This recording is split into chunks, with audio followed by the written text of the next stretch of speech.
Apa Pak Anies berkenan untuk menyalonkan sebagai presiden lagi? Perkenalkan Pak Anies, nama saya Farhana dari Nasyiatul Aisyah Sidoarjo. Menyambung dari adik mahasiswa tadi ya, pada tahun 2000 Farhana. Pada tahun 2029 nanti apa Pak Anies berkenan untuk menyalonkan sebagai presiden lagi?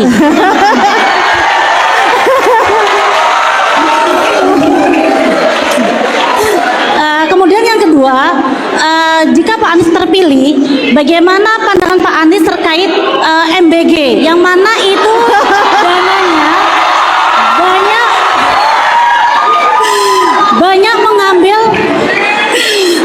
mengambil daripada dana pendidikan, Pak, seperti itu. Gini. Pendapat Bapak terkait MBG, yang mana dananya itu mengambil banyak daripada dana pendidikan, seperti itu. Terima kasih. Bu Farhana, tahun 29 mau jadi calon apa enggak? Ini masih tahun 26 Bu Farhana. Mana Bu Farhana tadi? Ah, ini dia. Calon apa enggak? Ini masih tahun 26 Bu Farhana. Mana Bu Farhana tadi? Ah, ini dia. NA ini bahaya ini nanyanya nih. Jadi pokoknya gini, bagian kita itu bekerja untuk orang banyak. Saat ini saya bekerja membangun jembatan di mana-mana, bekerja bikin think tank untuk perkotaan. Jadi biarkan nanti proses 29 kita lihat nanti. Pokoknya doa gitu jawabnya ya. Yang kedua apa tadi dari beliau? Dari Ari. Kenapa, Pak? Yang kedua apa tadi? Oh, MBG, terkait MBG. Oh, MBG. Ah, semua udah tahu kok MBG. Pakai ditanya lagi. Tapi gini, teman-teman. Saya tadi pagi bicara, dalam kita membangun, pendekatannya ada dua. Pendekatan programatik dan pendekatan movement. Kalau kita ingin membangun, menurut saya pendekatan harus pendekatan movement, pendekatan gerakan. Pendekatan gerakan itu artinya apa? Berikan kepercayaan kepada rakyat. Kami di Jakarta pernah membuat program sarapan pagi untuk warga di Jakarta, anak-anak sekolah. Pengadaan barang jasa itu 4 tipe. Tipe 1 dikerjakan oleh dinas. Tipe 2 dibuat tender, diumumkan lalu tenderkan, ada perusahaan tender. Tipe 3 dikerjakan oleh masyarakat, oleh dari penugasan negara. Tipe 4 inisiatif masyarakat. Itu 4 tipe pengadaan barang jasa. Pemerintah itu senangnya tipe 1, tipe 2 dikerjakan sendiri atau ditenderkan, betul tidak? Nah, kami di Jakarta pakai tipe 3, dan waktu kami menjalankan tipe 3 ternyata DKI itu siapapun dia, relawan, para pendukung, para loyalis Pak Anies misalnya, yang punya keinginan untuk memajukan kembali Anies Baswedan sebagai salah satu kandidat Capres di 2009, cukup mengantarkan Partai Gerakan Rakyat lolos sebagai peserta pemilu. Baru kemudian bicara panjang, misalnya lolos ke parlemen dan seterusnya. Tapi minimal mengamankan tiket untuk memuluskan Anies sebagai salah satu Capres, itu adalah tugas terberat dari Partai. Assalamualaikum warahmatullahi wabarakatuh. Saya kira salah satu isu politik yang menarik untuk kita bicarakan hari ini adalah soal kemungkinan Anies Baswedan, tokoh nasional, mantan Gubernur Jakarta, dan juga mantan calon presiden di 2024 yang lalu, soal kemungkinannya akan bertanding kembali sebagai capres di 2029. Jadi beberapa waktu yang lalu ada sebuah acara yang diselenggarakan di Universitas Muhammadiyah Solo, dan Anies menjadi pembicara. Dalam sebuah sesi tanya jawab, ada seorang peserta yang bertanya kepada Anies Baswedan soal proyeksi Anies, soal kemungkinan Anies akan bertanding kembali sebagai salah satu kandidat capres di Pilpres 2029. Menanggapi pertanyaan peserta itu, Anies memberikan jawaban yang sangat diplomatis. Kata Anies, saat ini Anies sedang fokus membangun untuk sesuatu kepentingan rakyat. Anies membangun sejumlah jembatan, dan Anies menjadi think tank untuk pembangunan kota. Kata Anies, bicara tentang Pilpres, soal kemungkinan maju di 2029, tunggu aja nanti. Kan itu adalah jawaban-jawaban yang tentu saja sangat diplomatis dan tidak memberikan jawaban hitam dan putih, tidak menolak dan tidak juga mengiyakan. Jadi dalam konteks itulah menurut saya ini adalah sesuatu yang cukup menarik untuk diperbincangkan secara politik, karena ada beberapa faktor. Pertama, apapun judulnya, di tengah kontroversi, kritik-kritik, puja-puji, dan bully-bulian lah, bicara tentang Anies Baswedan pasti menjadi sosok yang itu dikaitkan dengan komoditas politik di Pilpres 2029. Karena per hari ini Anies itu adalah satu-satunya tokoh oposisi yang dinilai punya popularitas dan elektabilitas yang relatif kompetitif untuk bisa bersaing maju Pilpres di 2029. Di tengah itulah kemudian wajar Anies dianggap sebagai simbol oposisi, tokoh di luar kekuasaan yang mampu mengonsolidasi dan menghimpun kelompok-kelompok kritis, kelompok-kelompok anti pemerintah, kita kelompok-kelompok oposisi yang kemudian bisa dikanalisasi, bisa dikapitalisasi sebagai bagian wujud dukungan politik yang bisa dimaksimalkan untuk kepentingan Anies tentu saja untuk maju Pilpres di 2029. Karena konon saat ini banyak juga kelompok-kelompok kritis yang katanya kecewa dengan pemerintah, tidak setuju dengan pemerintah. Jadi ceruk pemilih inilah yang sebenarnya bisa dikapitalisasi oleh Anies Baswedan karena dianggap sebagai satu-satunya sosok yang dianggap representatif non pemerintah, tokoh oposisi ya adalah Anies Baswedan yang dinilai punya infra dan struktur politik yang kemudian relatif kompetitif untuk diperhitungkan. Itu adalah faktor yang pertama. Yang kedua tentu kenapa Anies menjawab terkait dengan kemungkinannya maju di 2029 itu tidak hitam dan putih, dan jawabannya adalah lihat saja nanti.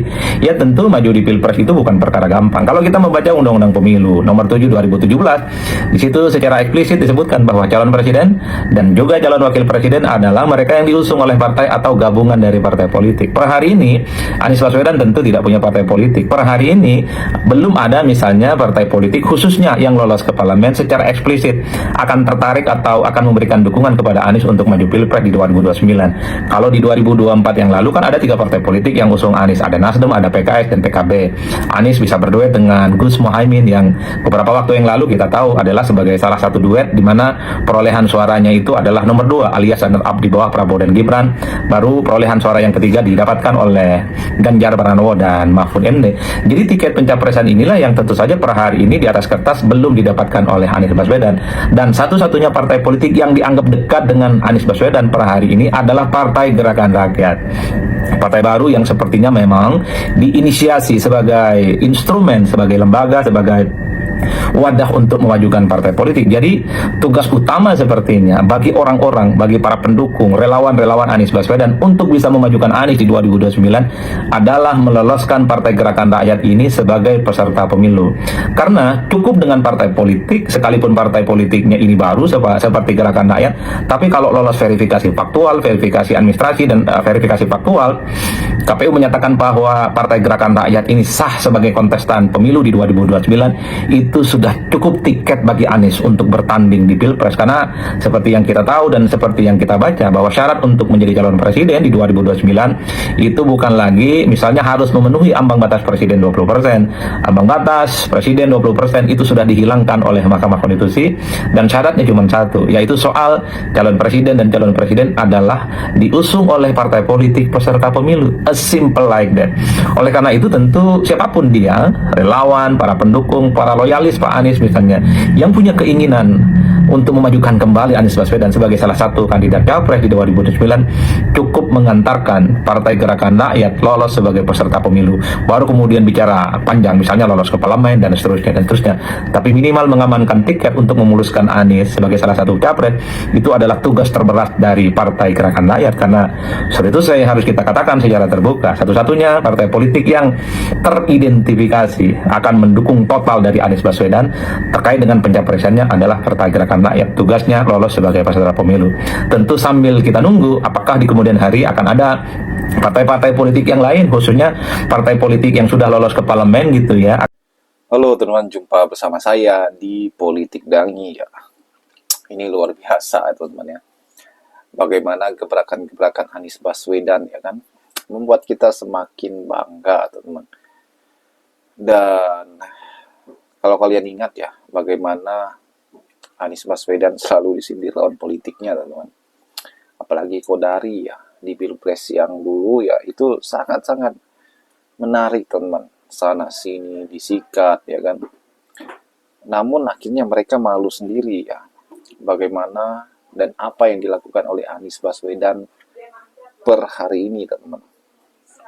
Tokoh yang sangat luar biasa ya, berada di luar pemerintahan namun mempunyai semacam magnet politik yang sangat baik ya, punya pemikiran-pemikiran yang sangat hebat. Anies itu kalau kita bilang adalah tokoh yang sangat cerdas dan pantang menyerah. Kala di Pilpres bukannya fokus dengan kerjaannya atau bergabung ke pemerintah, teman, ternyata tidak.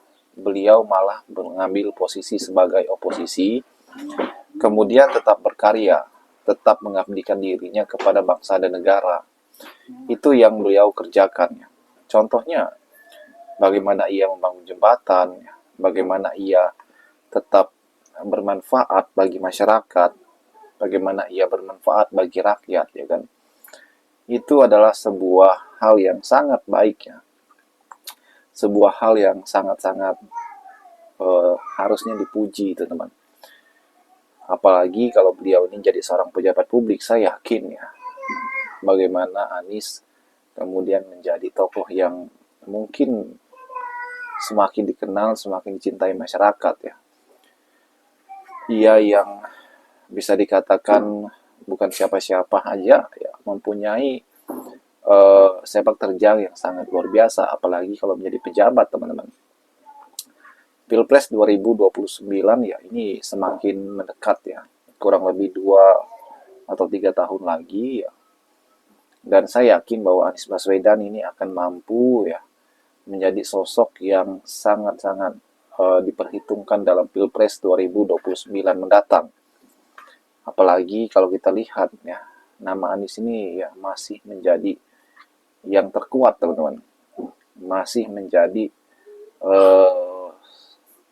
orang yang ya, mampu berhadapan-hadapan dengan Prabowo di 2029 ya. Bagaimana menurut kalian? Kita diskusi di kolom komentar ya. Sampai jumpa lagi, teman-teman. Salam.